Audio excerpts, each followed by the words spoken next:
So actually not too far away from St. Petersburg when we get up to Tallinn in about 2.5 hours time. Helsinki is just across the pond, really. It's about 2 hours on a ferry tomorrow for us to head across. I think it's about 40 kilometers or so. To the south, of course, borders Latvia, where we just were, and to the east is Russia.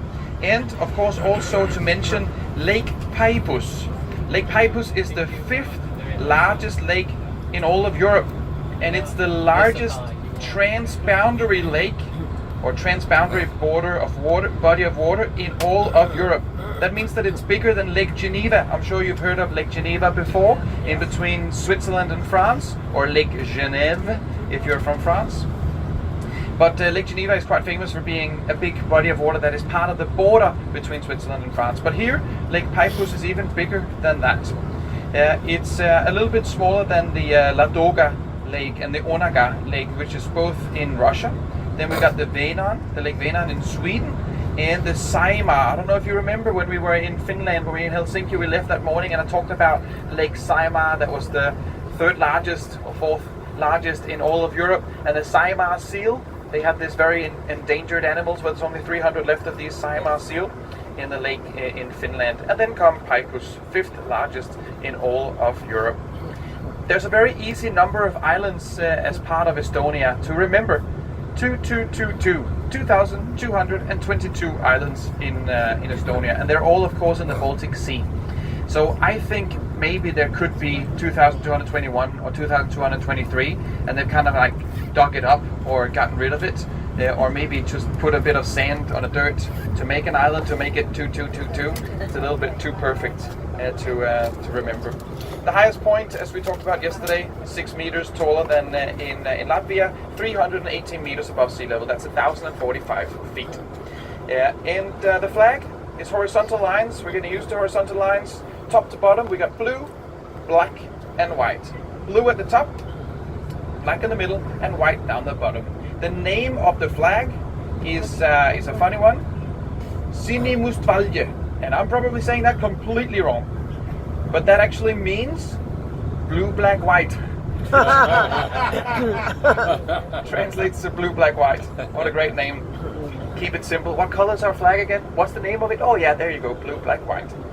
And Martin Lipp, he's an Estonian poet, quite famous around the world. You might not have heard of him, but Martin Lipp, he wrote kind of the symbolism of the colors of the flag in a poem, and that poem is called The Estonian Flag. Nice and easy. That later got music added to it, and during the 1980s, it's got became a very much important song to the Estonian people. A little bit like the Marseillaise, the piece of music for the French. That's the Estonian flag poem with music. How important it is to the Estonian people. The blue is for the blue skies above Estonia and the water. Black is for the soil of the land and the dark past of the country. And the white is for hope. It's for purity. It's for hard work and commitment. So that's the symbolism of these 3 colors of the flag. 52% of the country of Estonia is forest.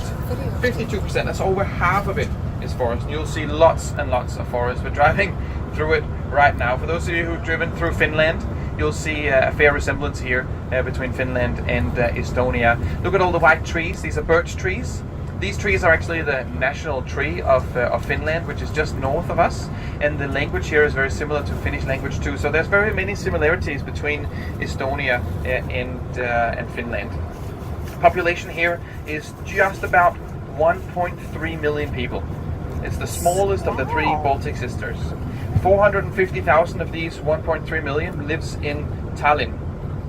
Just above 600,000 in all of Greater Tallinn, so again about 50% of the entire population of the country lives around the capital city, just like in Latvia and Riga. There's only 3 cities in all of Estonia. There has a population over 50,000. Only 3 cities, and of course Tallinn is one of them. In 1989, the population was 1.565 million people. 1989. Today, there are 15% less people in Estonia than there was before 1990.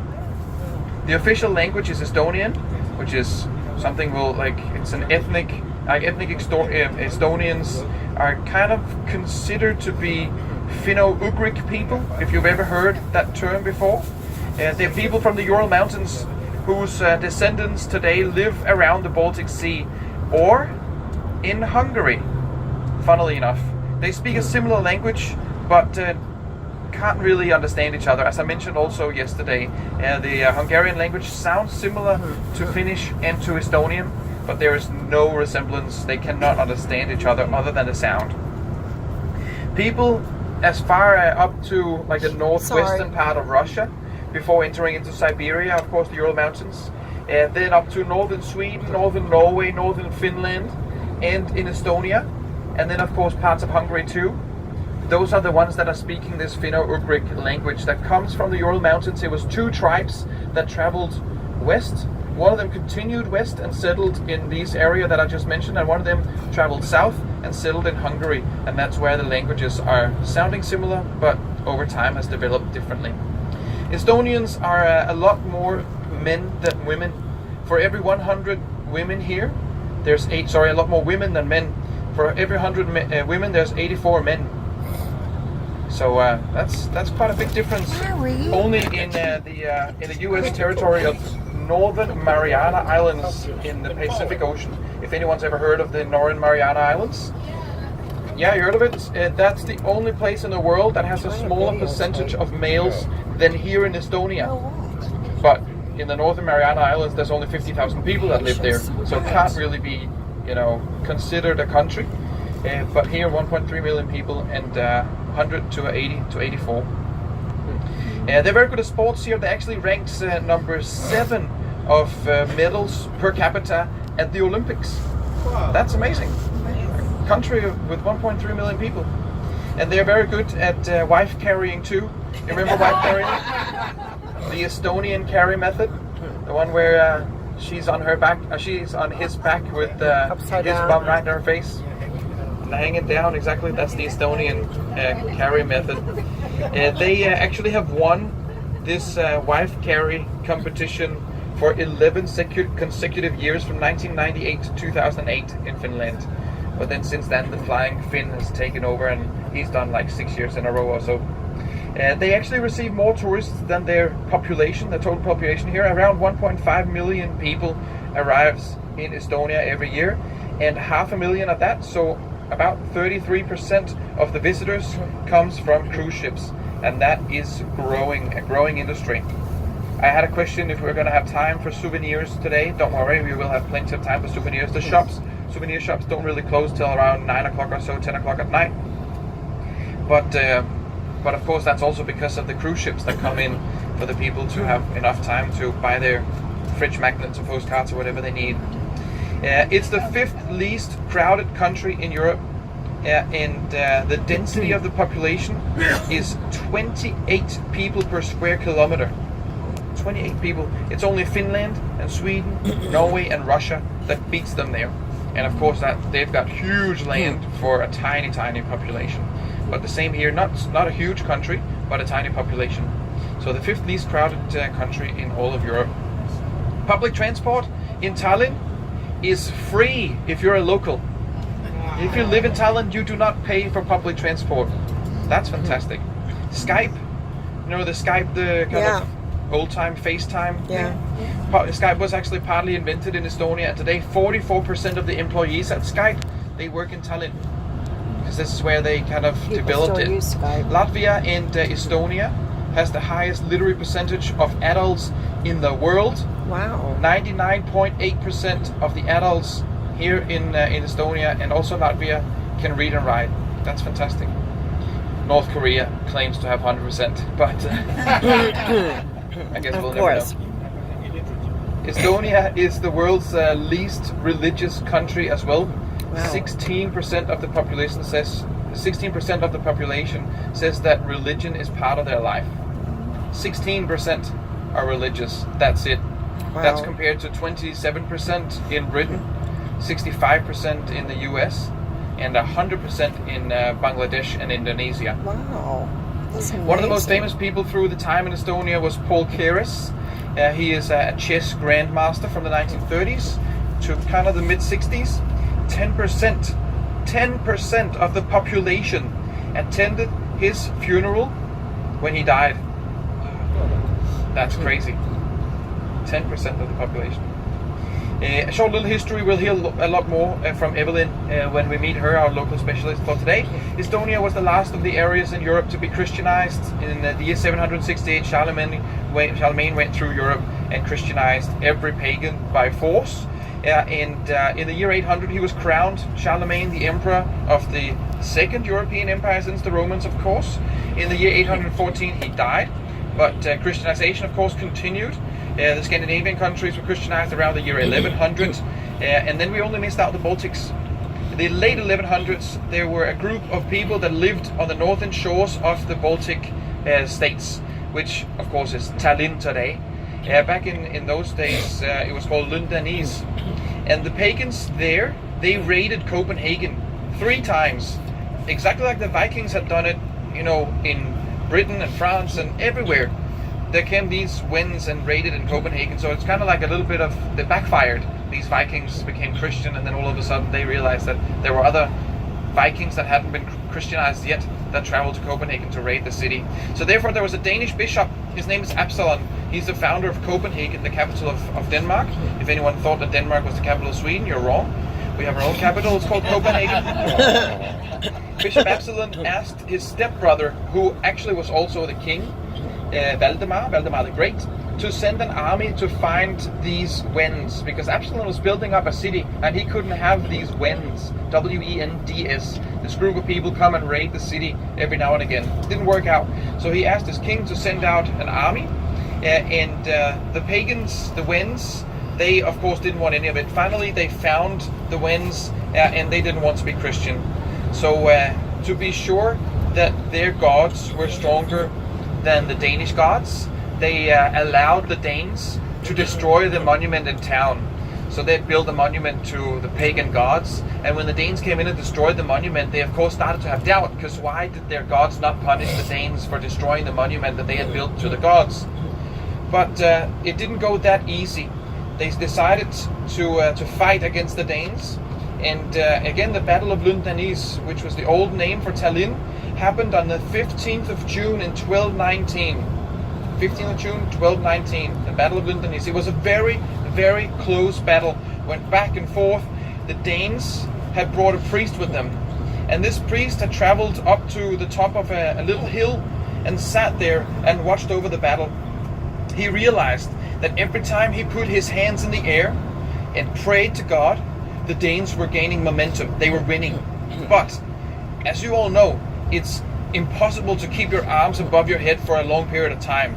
So every now and again he had to, take his arms down and get blood back in his arms and that. And every time he did that, the Danes were losing momentum and losing. Some soldiers realized that this was going on. They ran up the top of the hill and they held the priest's hands above his head until the second he fainted. And the second that he fainted, the Danes won the war, won the battle, and a piece of cloth fell down from the sky. And this piece of cloth was a red background with a white cross on it. The Danes brought that back to Denmark, and today that is still the national flag of Denmark, the oldest national flag in the world, that fell down from the sky on the 15th of June in 1219 in Tallinn, where we are going today. So being Danish and coming here is quite a big deal. We're quite happy to have our flag in it, for it to be the oldest national flag in the world. Consequently, the Wends, of course, agreed to convert to Christianity when they realized that the Danish God was stronger than theirs, and that, of course, was after the battle, and that Christianized Tallinn, or the area of Tallinn. The Danes then settled in Estonia. They built a castle, and the locals there called the castle Tarnilin. Tarnilin, very close to Tallinn. Tarnilin, in old Baltic languages, means Danish town, or town of the Danes. So when we visit today, being Danish and coming to Danish town is fantastic. The cost of the coat of arms, for Tallinn today is the same as the Danish flag. So if you see like a red background with a white cross, then that's the Danish flag, and it's also the coat of arms of Tallinn. A little bit similar to Latvia, though. They not until the late 1800s, early 1900s, they had their kind of national awakening in Estonia, and then they adopted, of course, their own flag after World War I. So after centuries of German, of Danish, of Swedish and Russian rule, the Republic of Estonia was declared on the 24th of February 1918, as mentioned at the end of World War I. Then, of course, they were taken over by the Soviet Union at the breakout of World War II. Then Germany came to occupy it, and then it went back to Soviet occupation, of course, until the early 1990s. That kind of, the Soviet Union, the Russians forgot to leave. They should have left after World War II. They decided to stay and make Estonia a satellite state of the Soviet Union.